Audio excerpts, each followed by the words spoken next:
الحمد لله نحمده ونستعينه ونستغفره ونعوذ بالله من شرور انفسنا ومن سيئات اعمالنا من يهده الله فلا مضل له ومن يضلل فلا هادي له واشهد ان لا اله الا الله واشهد ان محمدا عبده ورسوله. قال الله تعالى في القرآن الكريم أعوذ بالله من الشيطان الرجيم بسم الله الرحمن الرحيم يا أيها الذين آمنوا اتقوا الله حق تقاته ولا تموتن إلا وأنتم مسلمون. قال نبينا صلى الله عليه وسلم تركتكم على المحجة البيضاء ليلها كنهارها. கண்ணியத்திற்குரிய அல்லாஹ்வின் நல்லடியார்களே, அல்லாஹ்வுடைய தூய்மையான இந்த மார்க்க சட்டங்களை அல்லாஹ்வும் அல்லாஹ்வுடைய தூதரவர்கள் காட்டித் தந்த முறைப்படி அறிந்து கொள்வதோடு அதை நம்முடைய வாழ்க்கையிலே நடைமுறைப்படுத்தியவர்களாக இம்மையிலும் மறுமையிலும் வெற்றி பெறக்கூடிய இறை நேசர்களாக அல்லாஹ் தஆலா நாம் அனைவருக்கும் அருள் புரிவார். அல்லாஹ்வுடைய நல்லடியார்களே, அல்லாஹ்வும் அல்லாஹ்வுடைய தூதரவர்கள் சிறப்பித்து காண்பித்த ரமலான் என்று சொல்லக்கூடிய ஒரு மாதத்திலே நாம் எல்லாம் இருந்து கொண்டிருக்கின்றோம்.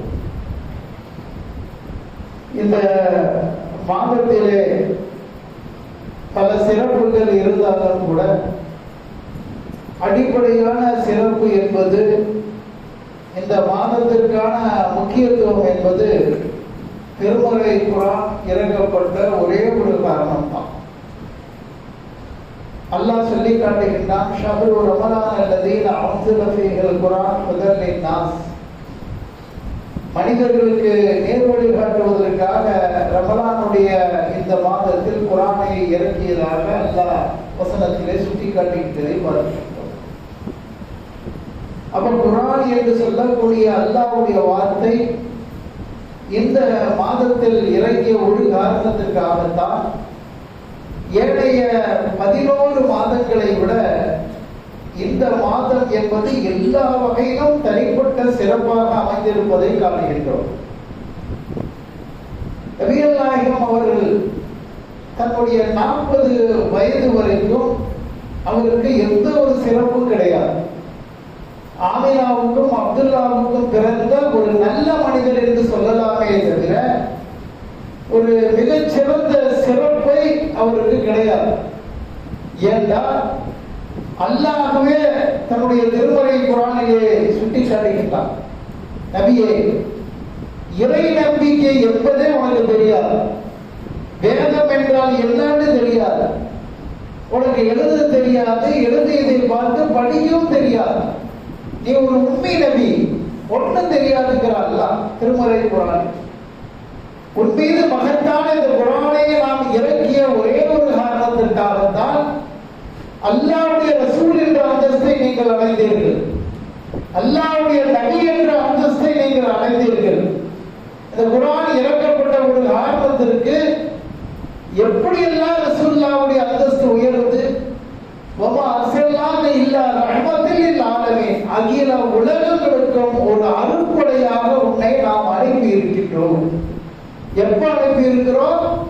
குர்ஆன் இறங்கியிருந்த பிறகுதான். அதுக்கு முன்னாடி எந்த சிறப்பும் ரசூல் ஸல்லல்லாஹு அலைஹி வஸல்லம் அவர்களுக்கு இல்லை. ஒட்டுமொத்த மனித சமுதாயத்திற்கும் லகத் கான லகும் ஃபீ ரசூலில்லாஹி உஸ்வத்துன் ஹஸனா, அழகான ஒரு முன்மாதிரி நீங்க மட்டும்தான்.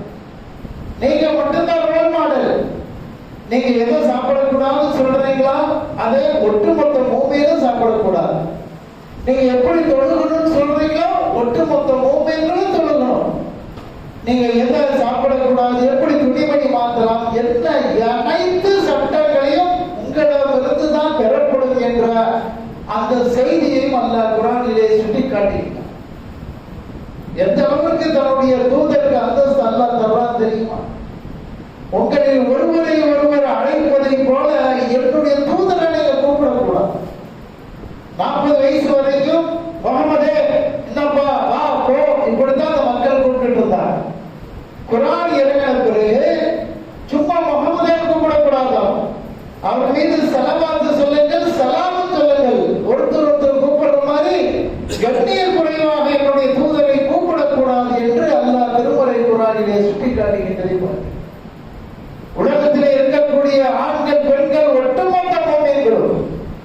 அவர்கள் எந்த அளவுக்கு நேசிக்கிறோம் தெரியுமா?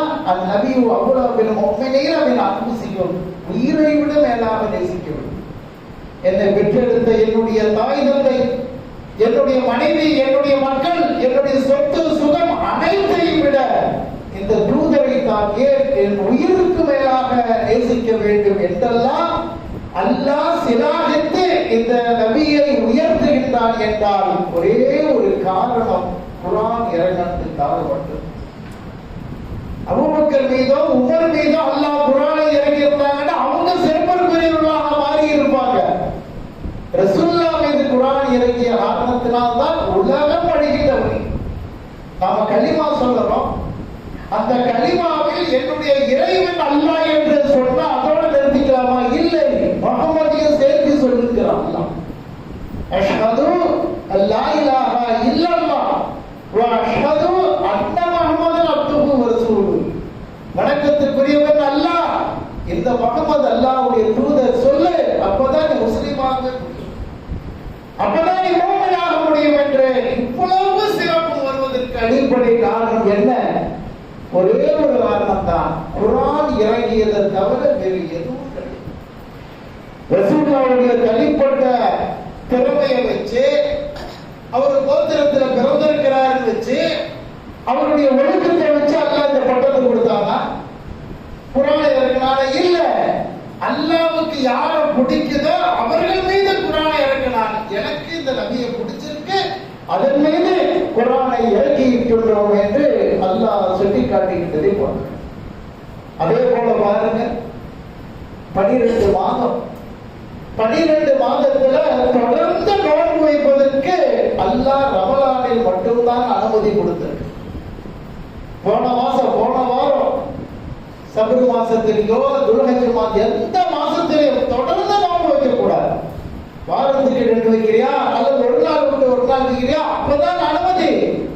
ரமலானிலே தொடர்ந்து நோன்பு வச்சே ஆகணும். என்ன காரணம்? குர்ஆன் இறக்கியதை தவிர வேற எந்த ஒரு காரணமும் கிடையாது. அப்ப குர்ஆன் இறக்கிய காரணத்தினால்தான் ரமலான் முழுக்க அல்லாஹ் நோன்பை வைக்க சொல்லுகின்றதை நம்ம பார்ப்போம். ரமலானுடைய காலகட்டத்தில் இரவு நேரத்தில் நின்று 8 ரக்காத் தஹஜ்ஜத் தொழுகிறோம். ஏனைய மாசங்களிலே தஹஜ்ஜத் 11 மாசம் தொழுதாங்க, அதற்கு என்ன சிறப்பு? தஹஜ்ஜத்துக்கு என்ன கூலி இருக்கோ அவ்வளவுதான். அதுக்கு மேல ஒரு சிறப்பெல்லாம் அல்லாஹ்வுடைய ரசூல் சொல்லல.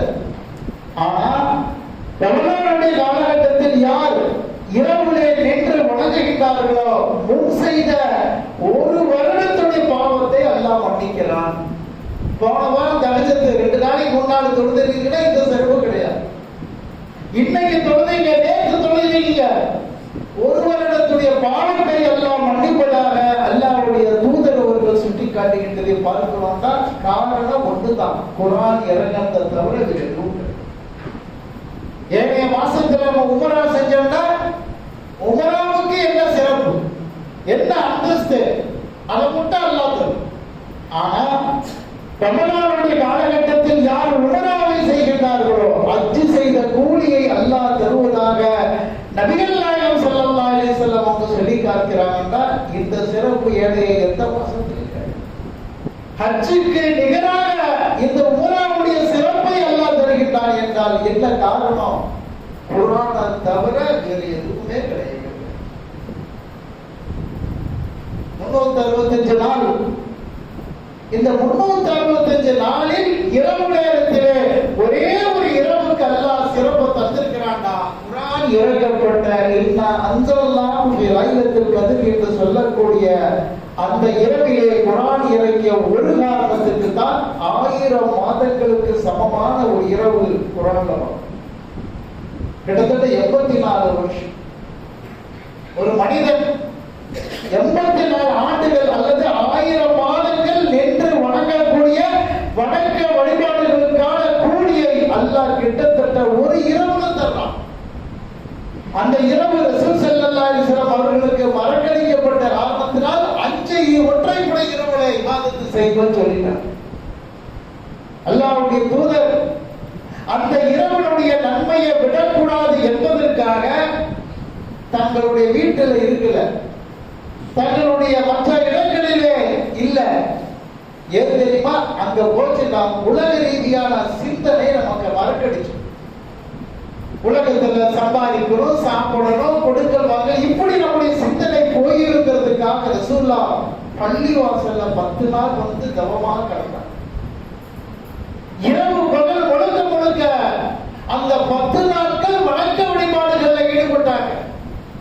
தான் மட்டும் வந்தாங்க இல்ல, தன்னுடைய குடும்பத்தாரையும் கூட்டிட்டு வந்து பள்ளிவாசலுக்கு வெளியில ஒரு குடிசையை போட்டு அந்த குடிசையில் அவர்கள் உட்கார்ந்து முழுக்க முழுக்க ஒரே காரணம், குர்ஆன் இறங்கி அந்த இரவு எதிர்த்து தெரியல, இந்த 10 நாள்ல ஏதாவது ஒன்று இருக்கும், விட்டுறக்கூடாது.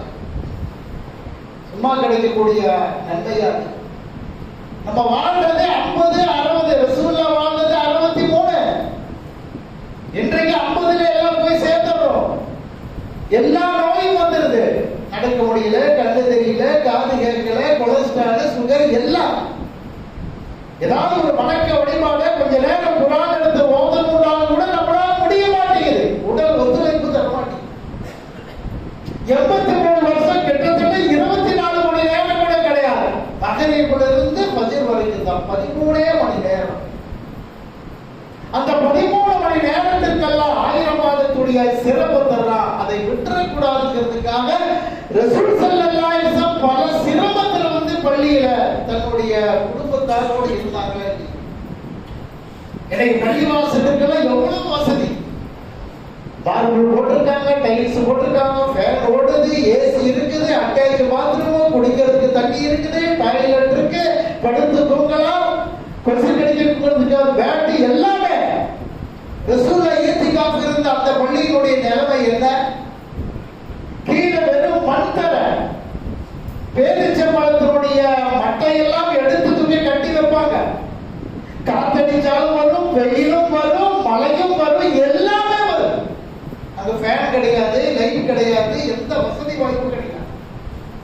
திடீர்னு நடுச்சாமத்துல ஒரு 12 மணிக்கு பாத்ரூம் வந்துருச்சுன்னா ஒரு தீப்பந்தத்தை எடுத்துக்கிட்டு கொஞ்ச தூரம் காட்டு பகுதியில தண்ணி எடுத்துட்டு போய் தான் வர முடியும். அவ்வளவு சிரமம்.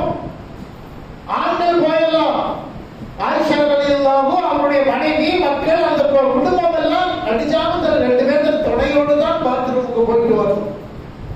கடுமையான வெயில், பகல் நேரத்தில் ஃபேன் இல்ல, இரவு நேரத்தில் கடுமையான குளிர். இவ்வளவு சிரமத்தையும் தாங்கிட்டு அந்த இரவை மட்டும் விட்டுறக்கூடாது. உயிரை கொடுத்தாவது அந்த இரவினுடைய நன்மையை அடைய வேண்டும் என்று அவங்க இருந்தாங்கன்னா, எந்த இரவு? குர்ஆன் இறங்கிய ஒரே ஒரு இரவு. அதனால்தான் அல்லாஹ் சொல்லியிருந்தார், வானத்தில் இருக்கக்கூடிய அனைத்து வானவர்களும் ஒரு இரவுல இறங்குறாங்கன்னா அந்த லைலத்துல் கத்ர் ஒரு இரவு மட்டும். ஜிப்ரீல் இருந்து எல்லா மாணவர்களும் எப்படி இறங்குறாங்க? அல்லாஹ்வுடைய ரஹ்மத்தை சுமந்து கொண்டு இறங்குறாங்க. ஃபஜ்ர் வரைக்கும் இருப்பாங்க. ஃபஜ்ர் வரைக்கும் அதனுடைய நேரம். அவங்க காத்துட்டு இருக்கிறாங்க. நீ தொழுக மாட்டியா, துஆ கேட்க மாட்டியா, குர்ஆனை ஓத மாட்டியா, திக்ர் செய்ய மாட்டியா? அவங்க எதிர்பார்த்துட்டு இருக்கிறாங்க. அல்லாஹ் அனுப்பி வைக்கிறான். வேற எந்த வருஷத்துல 365 நாள்ல 364 நாளுக்கு கிடையாது. ரசூலுல்லாஹ் சொன்னாங்க, 5 இரவுகள் நீங்கள் விடிய விடிய முடியுங்க. 360 நாள் இசா தொழுகை முடித்து விட்டால் சீக்கிரம் போய் தூங்குங்க. முடிப்பதற்கு அல்லாஹ் தடை, ரசூலுல்லாஹ் தடை விதிச்சிருக்காங்க. 5 இரவு தூங்க கூடாது. என்ன காரணம்?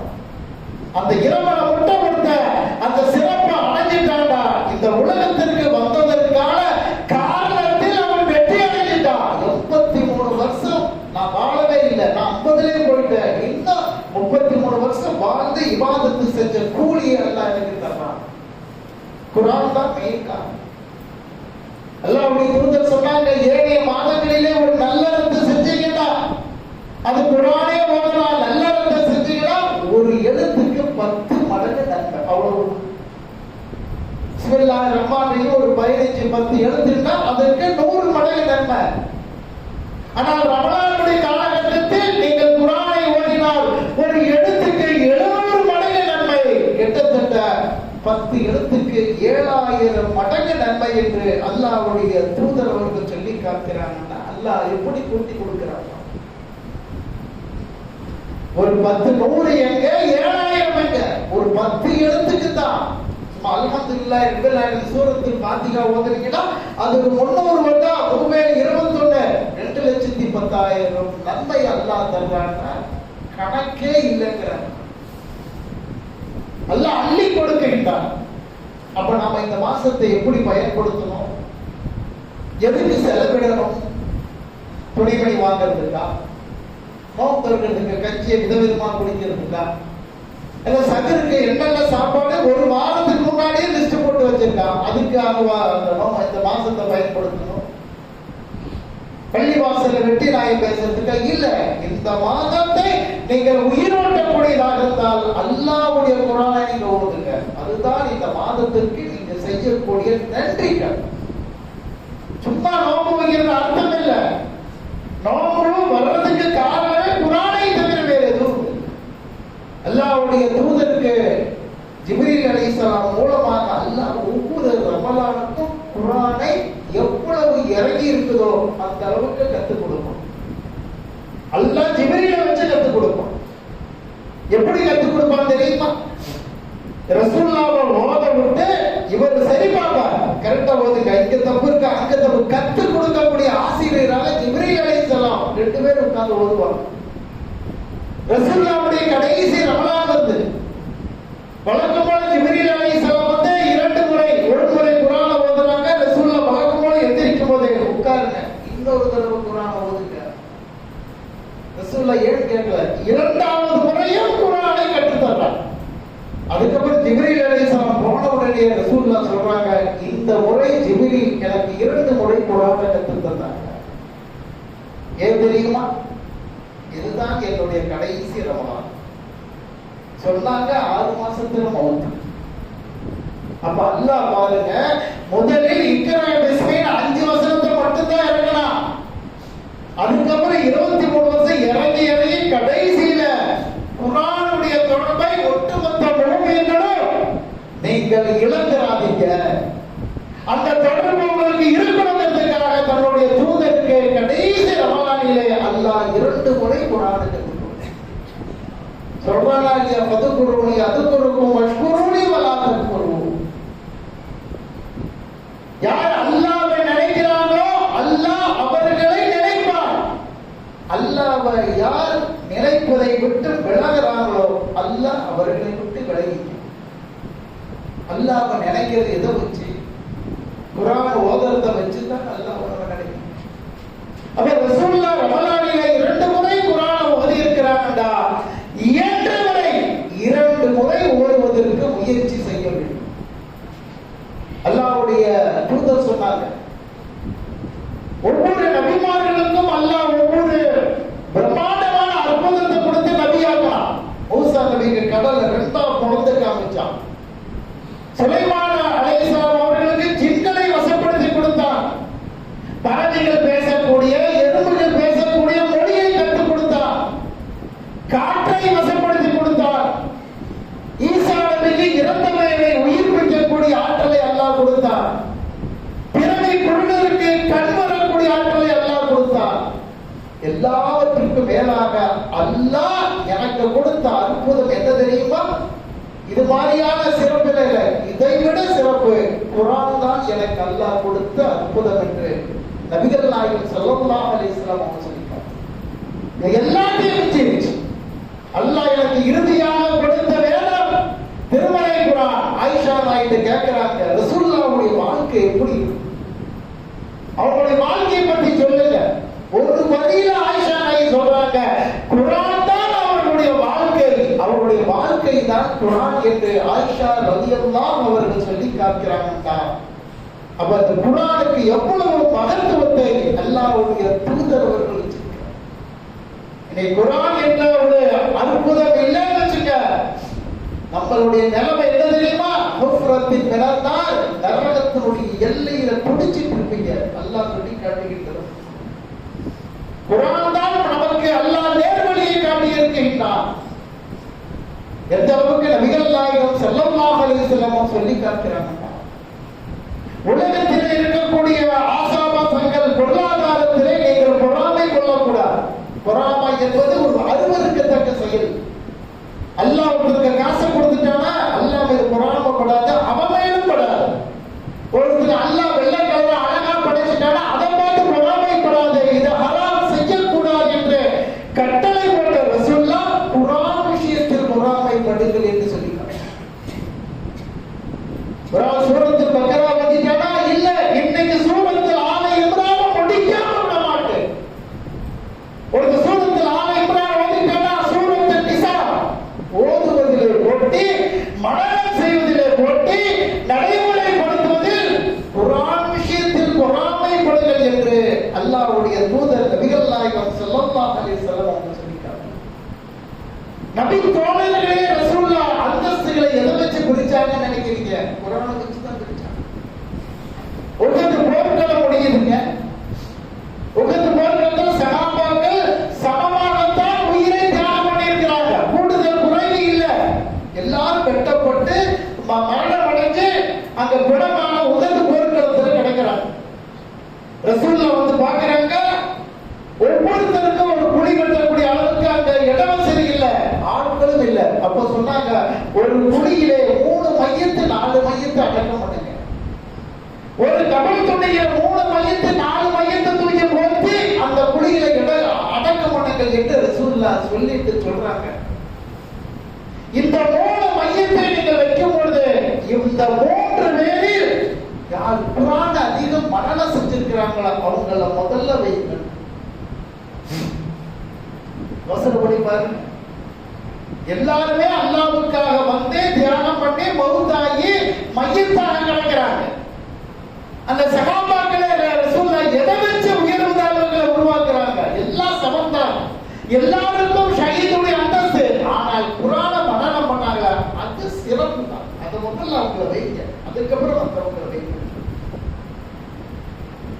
தலைமைத்துவத்திலேயே மிகச்சிறந்த தலைமைத்துவம் என்பது இமாமத்.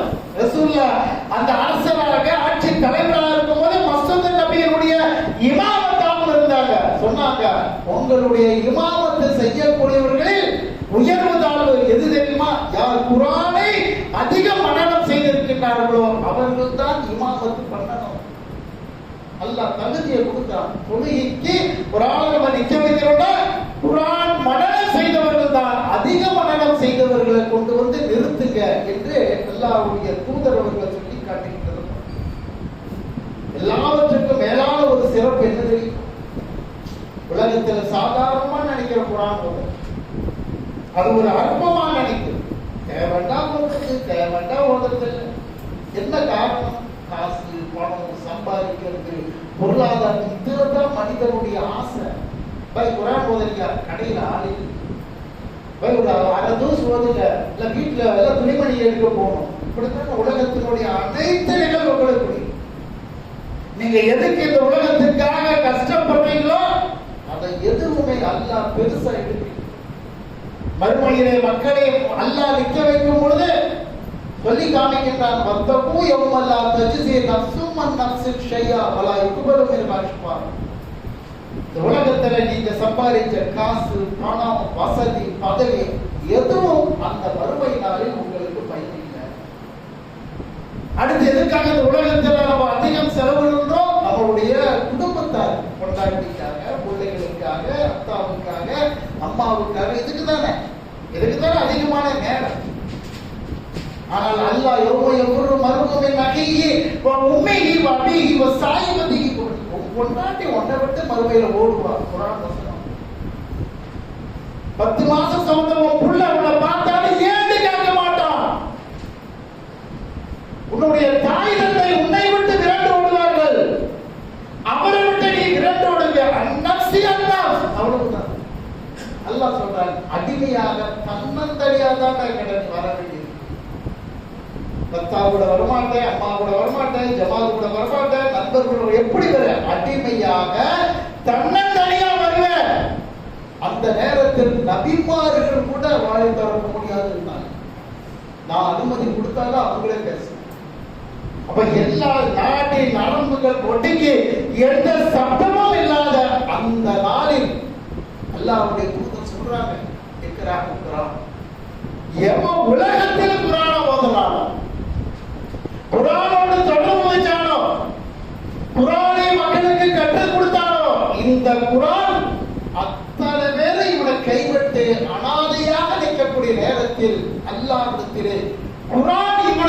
பேசும் என்று ரசூலுல்லாஹ் சொன்னார். சூரத்துல் பக்ரா, சூரத்துல் ஆல இம்ரான் போட்டு குடும்பத்தார் உலகத்துல அத்தா தேவை, அம்மா தேவை, பொண்டாட்டி தேவை, இவங்களுக்கு தான் தேவை, காசு தேவை, பணம் தேவை, எல்லாம் தேவை. ஆனா மறுமையில் எதுவும் தேவை. மறுமையை நீங்க உட்கார்ந்து ஓதுனீங்கல்ல, இந்த குரான் அல்லாஹ்ட்ட பேசும். இறைவா, உலகத்தில் உன்னுடைய கலாம ஓதிட்டு இருந்தான், உன்னுடைய வேதத்தோடு தொடர்பு வச்சிருந்தான். இந்த மறுமை நாளில் நீ அவனை கைவிட்ட கூடாது. நீதான் அவனுக்கு அருள் புரியணும், நீதான் அவனை காப்பாற்றணும். அல்லாஹ்வுடைய தூதர் சொல்றாங்க, அல்லாஹ் அவர்களுக்கு சொர்க்கத்திலே அந்தஸ்துகளை அள்ளி வீசுவான். சொர்க்கத்தினுடைய கிரீடங்கள், சொர்க்கத்தினுடைய ஆடைகள் அவர்களுக்கு கொடுக்கப்படும். அந்த நேரத்தில் அல்லாஹ் நம்மை காப்பாற்றுவான். குர்ஆன் தான் அதற்கான கோபம் மொழி என்று அல்லாஹ்வுடைய தூதர். அப்ப எதுக்கு நம்ம முக்கியத்துவம் கொடுக்கணும்? எதுக்கு அதிகமான நேரத்தை செலவு செய்யணும்? கண்கூடா தெரியுது, கட்டின கொண்டாட்டி உலக மறுமையில இல்ல, மக்கள் இல்ல. இது ஒண்ணுதான் அவனை காப்பாற்றோடு தெளிவா அல்லாஹ் சொன்ன பிறகு, இதுக்கு மேல இந்த ரமலான்ல நம்ம குர்ஆனை எடுக்கிற, குர்ஆனை ஓதலன்னா நம்ம மாதிரி ஒரு நஷ்டவாளி உலகத்தில் எவனுமே கிடைக்கும். குர்ஆன்ல ஒரு வசனம் இருக்குங்க, மறுமையில் தீர்ப்பு சொல்லப்பட்டவுடன் மலக்குமார்கள் நரகவாதிகளை ஆடு மாடுகளை போல ஓட்டிட்டு வருவாங்க. ஓட்டிட்டு ஒரு எல்லை வந்தவுடனே ஒரு கதவு திறக்கப்படும். அதுதான் நரகத்தினுடைய கதவு, நரகத்தினுடைய அந்த வாசல் திறக்கப்படும். அங்க நிக்க வச்ச முதல் அந்த நரகவாதிகள் நரகத்தை பார்ப்பாங்க. அது கொதிக்கிற கொதிப்பு, அதனுடைய வீரியம், அதனுடைய கொடூரம், அதனுடைய நெருப்பினுடைய தன்மை இப்படி கொடூரமாக காமித்த பிறகு உடனே முடிச்சு தள்ள மாட்டாங்க. என்ன கேட்பாங்க தெரியுமா? ஒரே ஒரு கேள்விதான், இந்த நரகத்துக்கு நீங்க வராமல் இருப்பதற்கு அல்லாஹ்வுடைய குர்ஆன் வரலையா? அதுதான் கேள்வி. அல்லாஹ்வுடைய வேதம் வரலையா? படிக்கலையா? அவன் சொல்லுவான், வந்துச்சு, நான் படிக்கல, என் சிந்தனை அவரை செலுத்தல. ஊர்ல உட்கார்ந்து கண்டதுக்கெல்லாம் நேரத்தை செலவு. பேஸ்புக்ல இருந்து, வாட்ஸ்அப்ல இருந்து கண்ட பெலாயி, பித்தனா, பசாது, திங்கிறது, உங்கிறது உலகம்தான் சதா கதியிருந்து இருந்து அதுக்கப்புறம் தான் அவர்களை பிடித்து தள்ளப்படும் என்று அல்லாஹ் தன்னுடைய வேதத்தில் சுட்டிக்காட்டு. இந்த பட்டியலில் நம்ம இடம்பெறக்கூடாதுன்னா, இந்த பட்டியலில் நம்ம பேர் இருக்கக்கூடாதுன்னா, பாக்கி இருக்கக்கூடிய இந்த ரமலானுடைய 28 நாளையும் குர்ஆனை அதிகம் ஓதுவதிலே நேரத்தை செலவு செய்யும். ஓத தெரியாதவர்கள் தெரிந்தவர்களும் குர்ஆனை ஓதுவதற்கு முயற்சி பண்ணுங்க. அல்லாஹ் இந்த குர்ஆனில் இந்த உலகத்தில் என்ன எப்படி நடக்கணும்னு தமிழ்ல சொல்லியிருக்கிறானா இல்லையா, அதை படியுங்கள். அப்படி நம்முடைய வாழ்க்கையை குர்ஆனோடு தொடர்பு வைத்து வாழக்கூடிய பாக்கியத்தை அல்லாஹ் நாம் அனைவருக்கும் தந்தருவானாக. வாகிர் தாமானா அல்ஹம்துலில்லாஹி ரப்பில் ஆலமீன்.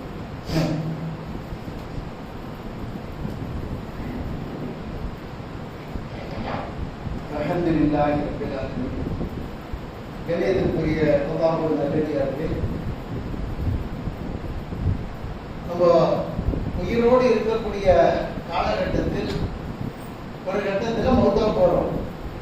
நம்ம மௌத்தா போன பிறகு எல்லாரும் தெரிஞ்சு வச்சிருக்கக்கூடிய கேள்வி 3 கேள்வி. மரபுக்க வந்தீனுக்க நபி, உன் இறைவன் யார், உனக்கு அனுப்பப்பட்ட இறைத்துவதன் யாரு, எந்த கொள்கையில இருந்த.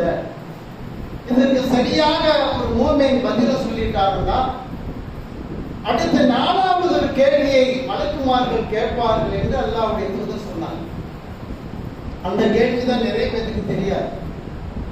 என்ன கேட்பாங்கன்னா, அல்லாஹ் தான் உன்னுடைய இறைவன், சரி, உனக்கு அனுப்பப்பட்ட இறை தூதர் நபிகள் நாயகம் முஹம்மது நபி, ஓகே, நீ என்ன கொள்கையில இஸ்லாமிய கொள்கையில் இருந்த, இது யார் உனக்கு சொல்லி தந்தா, எப்படி தெரிஞ்சுக்கிட்ட? மதரசா ஆசிரியர் சொல்லி தந்தா சொல்ல முடியுமா? எங்க அக்கா சொல்லி கொடுத்து சொல்ல முடியுமா? இல்ல, இக்கராக குரான், அல்லாஹ்வுடைய வேதத்தை ஓதினேன், அல்லாஹ் எனக்கு கற்றுத் தந்தான். அதுதான் அல்லாஹ் தான் எனக்கு கற்றுக் கொடுத்தான். அப்ப நாலாவது கபர்ல வச்ச உடனேயே ஒரு கேள்வி குரான் சம்பந்தப்பட்டது இருக்கு. அதுக்கு நமக்கு இந்த உலகத்துல தயாராக, அதுக்கு நம்ம தயாராகலன்னா அந்த கேள்வி நமக்கு வாங்கி வராது. வேற காபீர் கத்துற மாதிரி கத்த வேண்டியிருக்கும். அப்ப நீங்க குரானை ஓதும் போது அல்லாஹ் அந்த குரான்ல சொல்றானா இல்லையா, அல்லாஹ் தான் உன்னுடைய இறைவன்.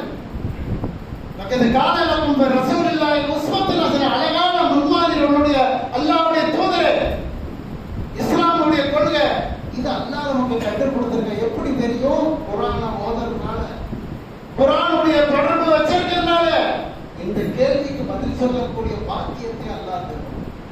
அப்போ குரானை அதிகம் நாம் ஓதக்கூடிய இந்த ரமலான்ல மட்டுமல்ல, ரமலான் முடிந்த பிறகும் மரணிக்கின்றவரை இந்த வேதத்தை ஓதக்கூடிய பாக்கியத்தை அல்லாஹ் நாம் அனைவருக்கும் தந்தருவானாக.